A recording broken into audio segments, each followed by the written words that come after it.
shoutout sa mga manonood ng video na to. Shoutout sa mga subscriber and manonood ni Boss Mansky. Ni Boss Romel Manlangit. Shoutout. Yes.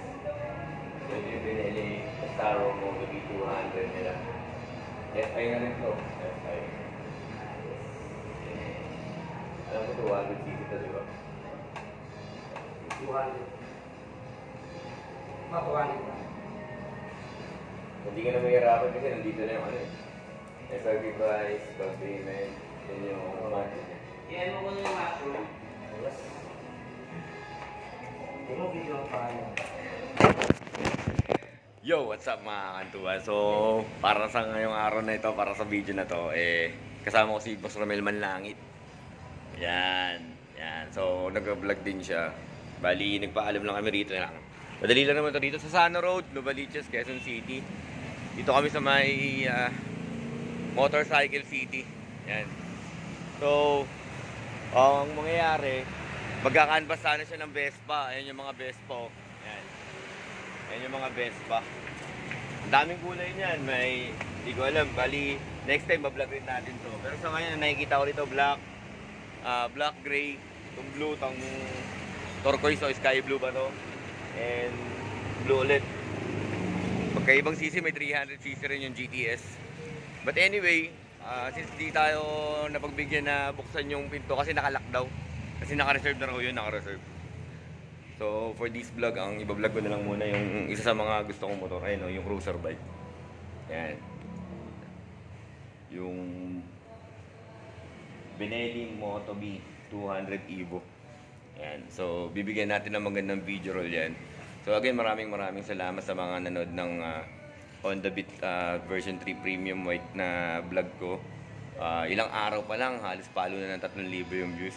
So nararamdaman na namin yung mga subscriber natin talaga nanonood na sila. Maraming salamat sa mga nag-comment doon. Shoutout nga pala sa mga concern ninyo and sa mga observation ninyo.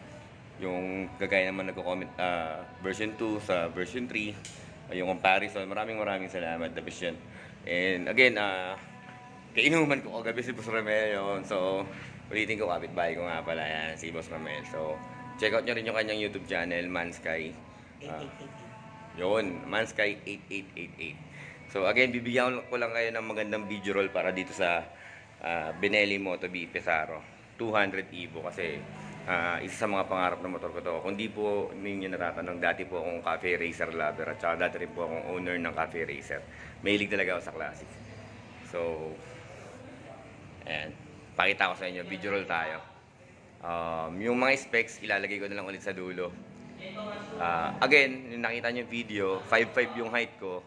Abot na abot ko yung ground. Napakababa ng motor. Mukha lang siya mabigat pero sa palagay ko napakagaan ito pag umaandar na.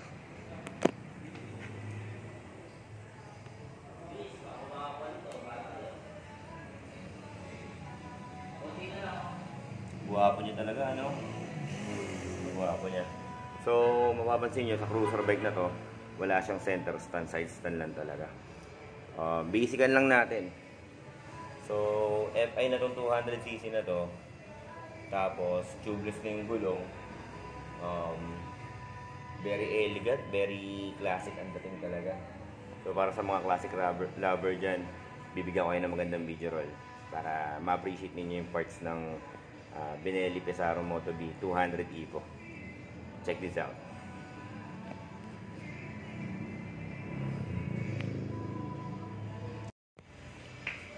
Nakakatuwa lang kasi nandito na yung yung kanilang computation.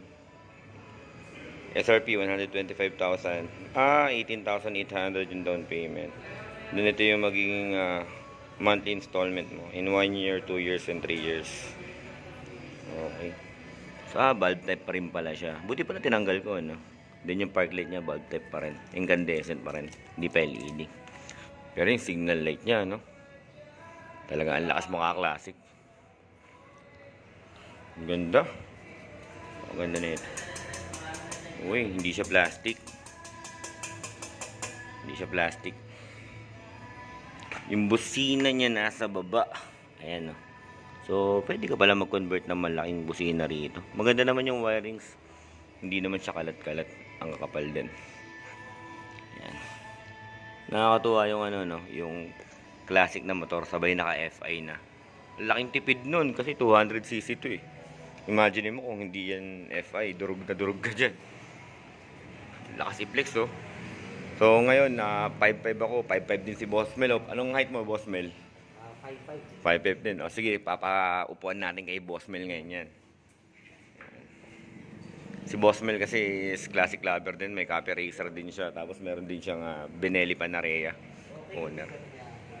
Pang premium yung ano.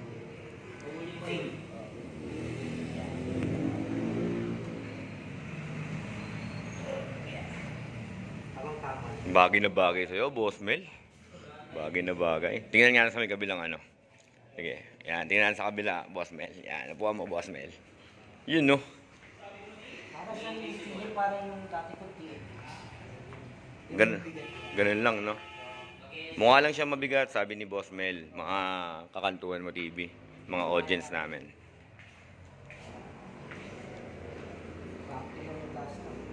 Hindi naman ipit-bet. Ayan yung ibit betlog moment. Pag classic talaga, lakas mo agwapo. Gwapo na yung nakasakay, tapos classic pa. Pala nakadikit sa gas tank. Maganda may protective guard dito eh. Oo, pwede. Mga aftermarket, may mabibili naman yan. Ayan, okay, so na-flex natin ng isang 5.5 na rider. Yung Moto B200 Evo. So, again guys, maraming salamat sa mga sumuporta. Video roll tayo ha. Go! Saan kayo? Doon tayo, man!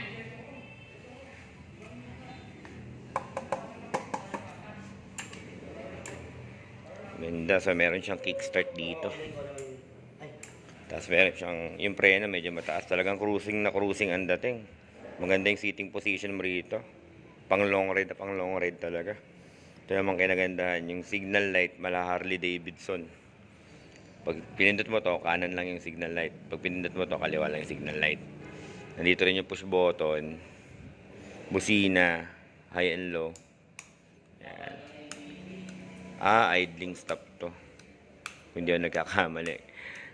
Correct me if I'm wrong Yan, ito yung push start. Ito naman yung signal light yan.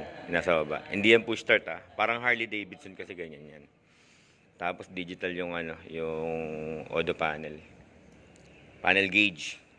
Para sa speedometer. Yun. Ang ganda ng patbor na to. Saktong-sakto lang talaga. Tapos yung leather niya, ayun, papakita ko sa inyo. Ang ganda ng pagkaka-upholstery na ito. Parang yung upuan talaga sa bahay ninyo eh. Tapos meron siyang grab bar dito para sa angkasan or kung gusto mong buhatin yung motor. Tapos parang familiar sa akin to kasi may Cafe Racer 152 ako dati na motor. Itong ano na to, shock na to. So kung ito yung sa Cafe Racer 152 na shock, talaga napakaganda ng shock na to. Kasi talagang tatalbog talaga. Maganda yung talbog mo dyan. Maganda yung hindi makati sa ilong. Tapos cordial nga pala yung brand nito ng gulong. Tapos ang ganda ng tire hugger niya rito. Iwas talsik. Yan, anti-talsik.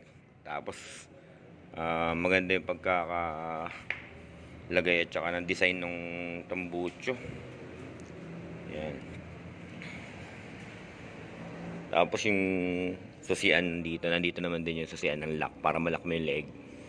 Ganda ng susian, nasa may gilid oh. Ganda. So double disc brake sa unahan, disc brake din sa likuran.